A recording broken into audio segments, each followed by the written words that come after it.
साथियों, नमस्कार। आप सभी का स्वागत है कहानी केंद्र में। आज आप सुनेंगे आर के नारायण की लिखी कहानी, जिसका शीर्षक है खोई चिट्ठी। कहानी शुरू करने से पहले सभी से ये निवेदन है कि जिन्होंने अभी तक चैनल को सब्सक्राइब नहीं किया है, वे कहानी केंद्र को सब्सक्राइब करके उसका एक बेशकीमती हिस्सा बन जाइए, जिससे आने वाले दिनों में अपलोड होने वाली कहानियाँ आप सुन पाएंगे। साथ ही साथ इससे मेरी भी हौसला अफजाई होती है। तो शुरू करते हैं आज की कहानी।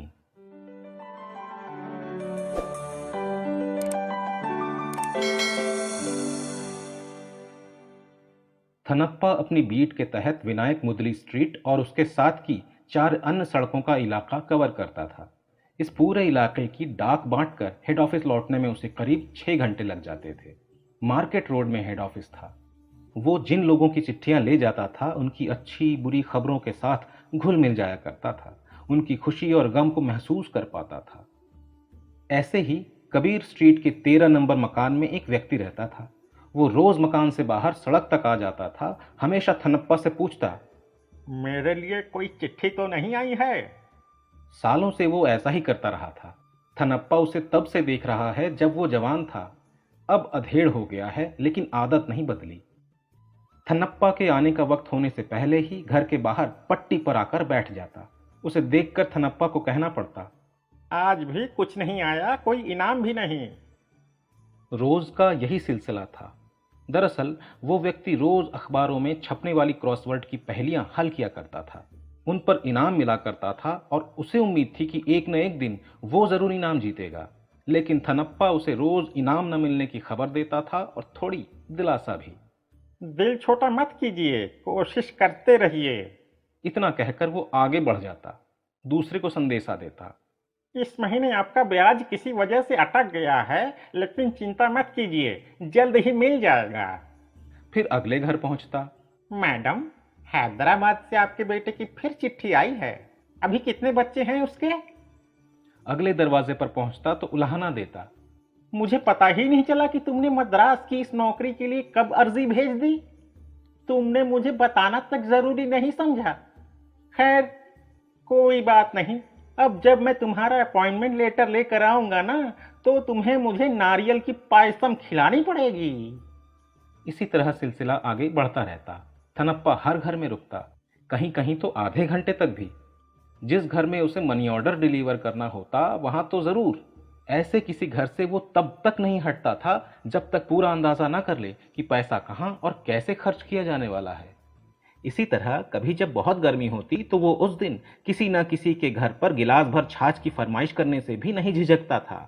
फिर वहीं तसल्ली से बैठ कर पीता, इसके बाद ही आगे निकलता। लेकिन कोई उसकी बातों का बुरा नहीं मानता था, बल्कि सभी उसे पसंद करते थे। वो उन सब की उम्मीदों अरमानों का जीता जागता पार्सल जो था, उनकी जिंदगी का अहम हिस्सा। लेकिन इन सभी में खुद थनप्पा एक घर से कुछ ज्यादा ही जुड़ा हुआ था। विनायक मुदली स्ट्रीट का मकान नंबर 10, जहां रामानुजम रहते थे। वे रेवेन्यू डिवीजन ऑफिस के सीनियर क्लर्क थे। थनप्पा उनके यहाँ करीब एक पीढ़ी से डाक ला रहा था। कई साल पहले उसकी उनसे जान पहचान हुई थी। रामानुजम की पत्नी गांव में रह रही थी।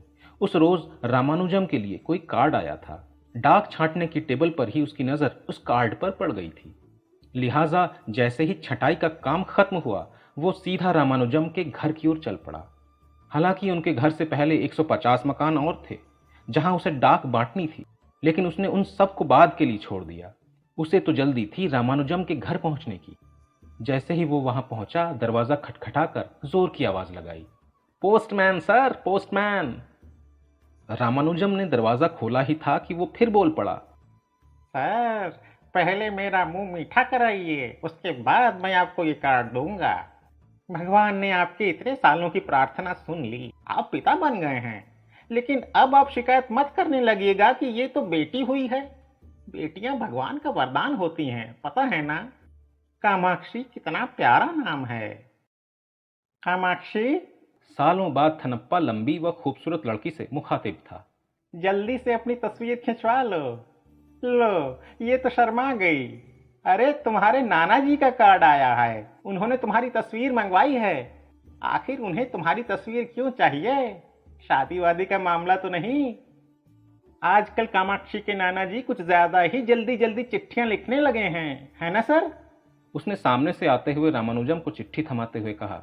रामानुजम ने जब तक लिफाफा खोलकर चिट्ठी पढ़ नहीं ली, वो वहीं चुपचाप खड़ा इंतजार करता रहा। उसे जानने की उत्सुकता थी कि आखिर चिट्ठी में लिखा क्या है। पत्र पढ़कर रामानुजम के चेहरे पर कुछ चिंता की लकीरें देख उससे रहा न गया। तुरंत पूछ बैठा, सब ठीक तो है ना सर? अब वो बरामदे के खंबे के साथ टिककर खड़ा हो गया था। जो चिट्ठियां बटी नहीं थी, उनका बंडल उसकी कांख में दबा हुआ था। वो बेसब्री से रामानुजम के जवाब का इंतजार कर रहा था कि तभी उन्होंने बताया, मेरे ससुर जी को लगता है कि मुझे अपनी बेटी की शादी की फिक्र नहीं है और उसके लिए लड़का ढूंढने में मैं तेजी नहीं दिखा रहा हूँ। इसलिए उन्होंने अपनी तरफ से भी एक दो जगह कोशिश की है। हालांकि वे भी सफल नहीं हो पाए हैं, लेकिन उन्हें लगता है कि मैं तो इस दिशा में कुछ कर ही नहीं रहा हूँ। हाँ, बुजुर्ग लोगों की भी अपनी ही परेशानियां होती हैं। थनप्पा ने बीच में अपनी तरफ से जोड़ा। रामानुजम आगे बताने लगे, परेशानी ये है कि कामाक्षी के नाना जी ने उसकी शादी के लिए अपनी तरफ से 5,000 रुपये रखे हैं। वे चाहते हैं कि मैं उसके लिए जल्द से जल्द अच्छा लड़का ढूंढकर उसकी शादी कर दूं। लेकिन पैसा ही तो सब कुछ नहीं होता। नहीं, बिल्कुल नहीं। थनप्पा ने उनकी हाँ में हाँ मिलाई और कहा, जब तक सही वक्त नहीं आता कोई भी कोशिश सफल हो ही नहीं सकती। इस तरह दिन गुजरते गए। थनप्पा आए दिन चिट्ठी लाता और इंतजार करता कि कोई खुशखबरी अब मिली कि तब, लेकिन रामानुजम की ओर से कुछ और ही जवाब मिलते। वही पुरानी थनप्पा, कुंडली नहीं मिली। वे बहुत ज्यादा दहेज मांग रहे हैं। उन्हें लड़की का चेहरा मोहरा पसंद नहीं आया। चेहरा मोहरा पसंद नहीं आया? थनप्पा ने तमक कर पूछा, अरे, राजकुमारी जैसे दिखती है बिटिया, अंधा ही होगा जिससे वो पसंद नहीं आई। शादियों का ये सीजन भी खत्म होने वाला था। सिर्फ 3 मुहूर्त बाकी थे।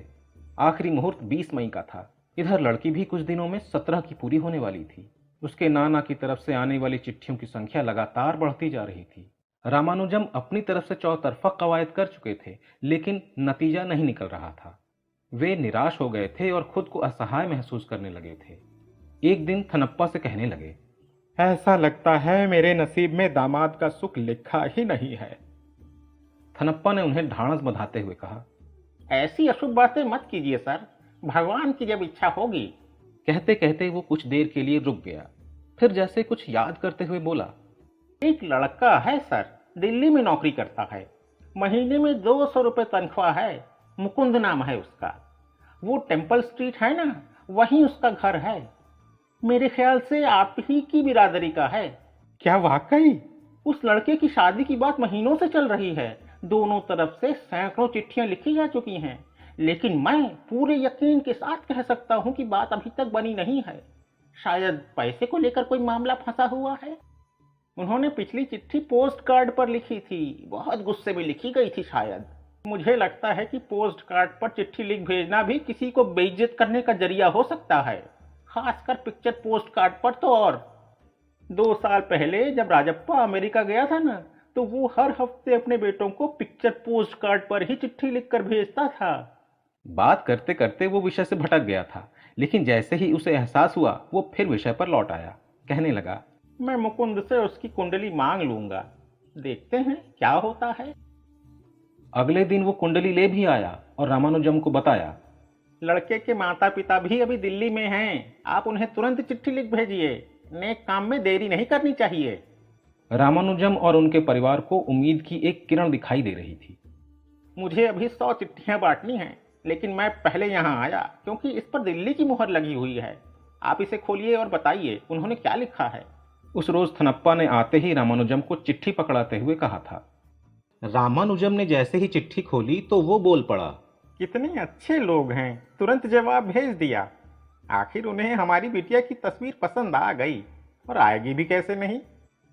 रोज एक चिट्ठी आ रही है। लगता है जैसे ही कामाक्षी बिटिया की शादी होगी मुझे आराम करने के लिए कुछ दिन की छुट्टी लेनी पड़ेगी। एक दिन उसकी आवाज में उम्मीद दिखती तो दूसरे दिन चिंता। आप लोग अब तक बात ही कर रहे हैं। लग तो रहा था कि बात कल ही पूरी हो जाएगी। भगवान जाने कितनी और मुश्किलें अभी हमें पार करनी पड़ेंगी। तस्वीर पसंद आने भर से कुछ होता ही नहीं है। परिवार में उस दिन किसी अहम मसले पर चर्चा हो रही थी। रामानुजम को लड़के वालों से मिलने के लिए मद्रास जाना था। वे साथ में बेटी को भी ले जाना चाहते थे। लड़का और उसके माता पिता एक दिन के लिए दिल्ली से आ रहे थे। रामानुजम, उनकी माँ और पत्नी बातचीत में मशगूल थे। तीनों अपने अलग अलग विचार रख रहे थे। हालांकि स्पष्टता किसी के विचारों में नहीं थी। पूरे शहर के लोग हम पर हंसेंगे जब उन्हें पता चलेगा कि हम अपनी बेटी को यहाँ वहाँ दिखाते फिर रहे हैं। रामानुजम की पत्नी ने कहा। क्या अजीब तर्क है। अगर तुम इस बेकार की तर्क की अनुचित सोच में उलझी रहोगे तो हम कभी शादी की बातचीत को नतीजे तक नहीं पहुंचा पाएंगे। रामानुजम कह रहे थे। ये हमारा फर्ज है कि जरूरत पड़े तो हम बेटी को दिल्ली भी लेकर जाएं। इस पर उनकी पत्नी ने कहा। अगर आपको इसी से खुशी मिलती है तो फिर कीजिए जो मन में आए, मुझसे सलाह लेने की क्या जरूरत है। बातचीत बहस में बदल चुकी थी और कोई नतीजा निकलते हुए नहीं दिख रहा था। तभी आदत के मुताबिक थनप्पा वहां आ पहुंचा। इन दिनों काम खत्म करके रोज ही आ जाया करता था। आज आया तो वो भी चर्चा में शामिल हो गया। कहने लगा, मैं तीसरा पक्ष हूँ, मेरी बात भी सुन लीजिए। सर, आप प्लीज ट्रेन पकड़कर तुरंत मद्रास चले जाइए। 1 साल से आप लोग लड़के वालों से चिट्ठियों के जरिए बात कर रहे हैं, लेकिन जो काम इस तरह से अब तक नहीं हो पाया वो आमने सामने की 1 घंटे की मीटिंग में हो जाएगा। कुछ दिनों के बाद थनप्पा चिट्ठी लेकर पहुंचा। मद्रास से चिट्ठी आई है मैडम। मुझे पूरा यकीन है कि ये आपके पति ने ही भेजी होगी। क्या खबर है? रामानुजम की पत्नी को थनप्पा ने पत्र थमाते हुए पूछा था। वे पत्र खोलकर अभी पढ़ ही रही थीं कि वो बोला, आज मेरे हाथ में कुछ रजिस्टर्ड डाक हैं, मैं उसे बांट कर आता हूँ। वादे के मुताबिक वो जल्दी ही लौट आया और आते ही सवाल दाग दिया। क्या उनकी मुलाकात हो गई? हाँ, कामाक्षी के पिताजी ने लिखा है कि उन्होंने लड़की को देख लिया है और उनकी बातचीत से लग रहा है कि वे लोग तैयार हैं। रामानुजम की पत्नी ने बताया। वाह, क्या खुशखबरी है। मैं आज रात ही जाकर अपने विनायक को नारियल चढ़ाऊंगा। लेकिन रामानुजम की पत्नी ने खुशी और चिंता के मिले जुले स्वर में कहा, एक दिक्कत है। हमें लग रहा था कि वे शादी अगले थाई महीने में करना चाहते हैं। लड़के वालों का कहना है कि शादी होनी है तो 20 मई को ही होनी चाहिए, नहीं तो फिर 3 साल के लिए टल जाएगी। लड़के को कहीं ट्रेनिंग के लिए भेजा जा रहा है।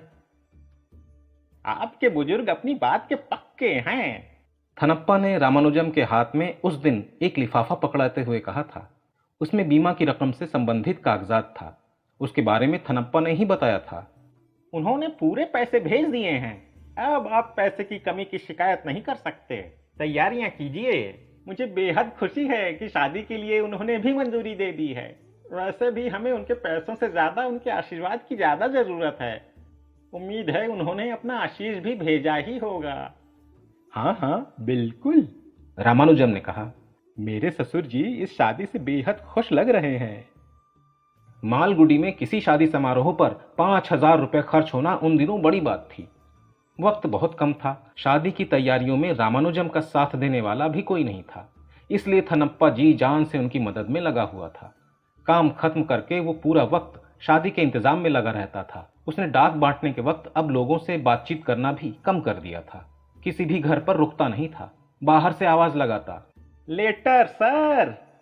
दूर से ही घरों में चिट्ठियां डालता और आगे बढ़ जाता।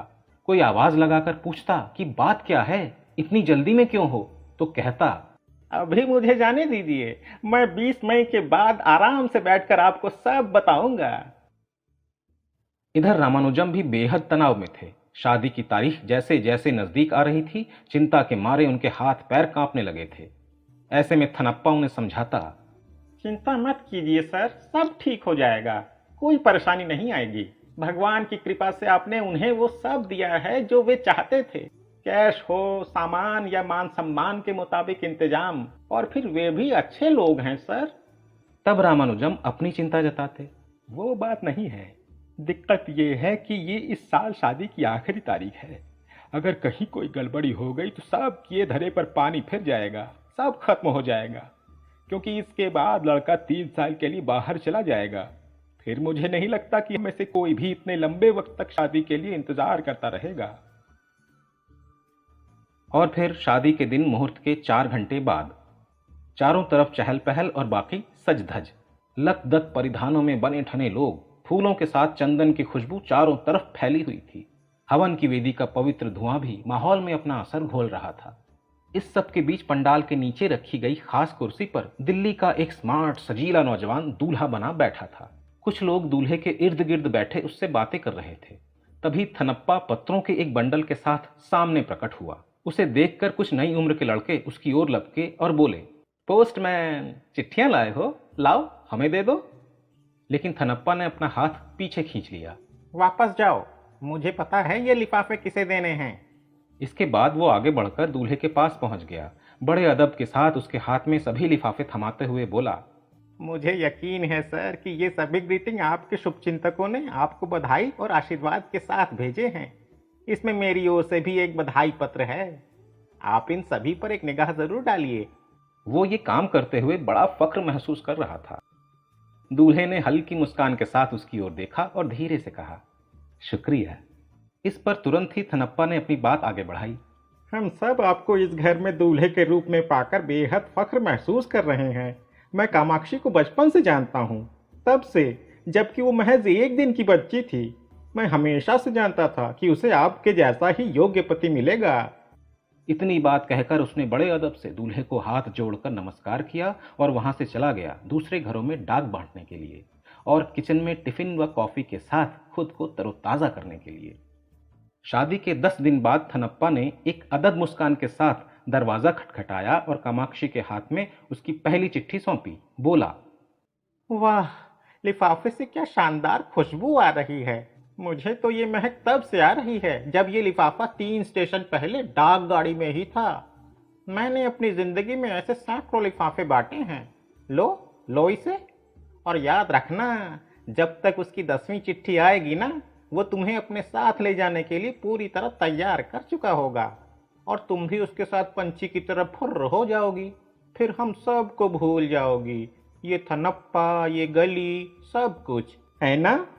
ये सुनते ही कामाक्षी लाज के मारे पानी पानी हो गई। झट से उसने थनप्पा के हाथ से लिफाफा छीन लिया और भीतर की तरफ दौड़ गई। पीछे से थनप्पा ऊंची आवाज में बोला, चिंता मत करो, मैं तुमसे नहीं पूछूंगा कि पत्र में क्या लिखा है। फिर एक छुट्टी के दिन थनप्पा को यकीन था कि आज रामानुजम घर पर ही होंगे। वो उनके घर पहुंचा, दरवाजा खटखटाया और उनके हाथ में एक कार्ड रख दिया। देखते ही रामानुजम के मुंह से आह निकल गई। बुरी खबर है, सलेम में रहने वाले मेरे चाचा बेहद बीमार हैं। वे चाहते हैं कि मैं तुरंत उनके पास पहुंच जाऊं। मुझे निकलना होगा, उन्होंने बताया। बड़ा दुख हुआ ये जानकर सर, थनप्पा बोला और साथ ही एक और लिफाफा रामानुजम के हाथ में रख दिया। बताया, ये टेलीग्राम भी है सर। टेलीग्राम? सुनते ही रामानुजम चीख पड़े और जैसे ही टेलीग्राम पर नजर डाली उनका डर सही साबित हुआ। वे तो नहीं रहे। वे वहीं दरवाजे के बाहर बने चबूतरे पर बैठ गए। अपने चाचा की मौत की खबर पढ़कर उन्हें गहरा सदमा लगा था। आंखों से आंसू बहे जा रहे थे। उनकी दशा देखकर बगल में खड़ा थनप्पा भी बेहद दुखी था। इसी बीच रामानुजम ने खुद को संभाला और भीतर जाने लगे, लेकिन तभी थनप्पा ने पीछे से टोक दिया। 1 मिनट सर, मुझे आपके सामने अपनी ये गलती माननी है। आप प्लीज कार्ड पर छपी तारीख देखिए। 19 मई, मतलब 15 दिन पहले की ये चिट्ठी है। जी सर, और उसके ठीक एक दिन बाद ही टेलीग्राम भी आ गया था।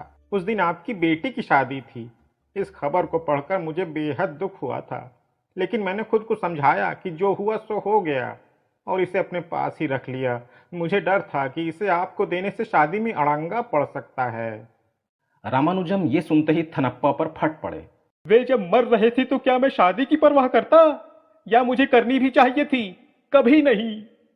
थनप्पा उसके सामने सिर झुकाए चुपचाप खड़ा था।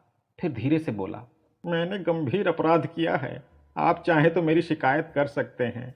वे मुझे नौकरी से बर्खास्त कर देंगे। इतना कहकर वो मुड़ा और धड़धड़ाते हुए सीढ़ियां उतरकर अपने राउंड पर जाने लगा। तभी पीछे से रामानुजम ने उसे आवाज दी, पोस्टमैन। थनप्पा ने पलट कर देखा। रामानुजम रो रहे थे। भर्राए गले से वे बोले, ये मत सोचना कि मैं तुम्हारी शिकायत करूंगा, लेकिन मुझे अफसोस है कि तुमने ऐसा काम किया। मैं आपकी भावनाओं को समझता हूं सर। थनप्पा ने जवाब दिया और देखते ही देखते गली में गायब हो गया।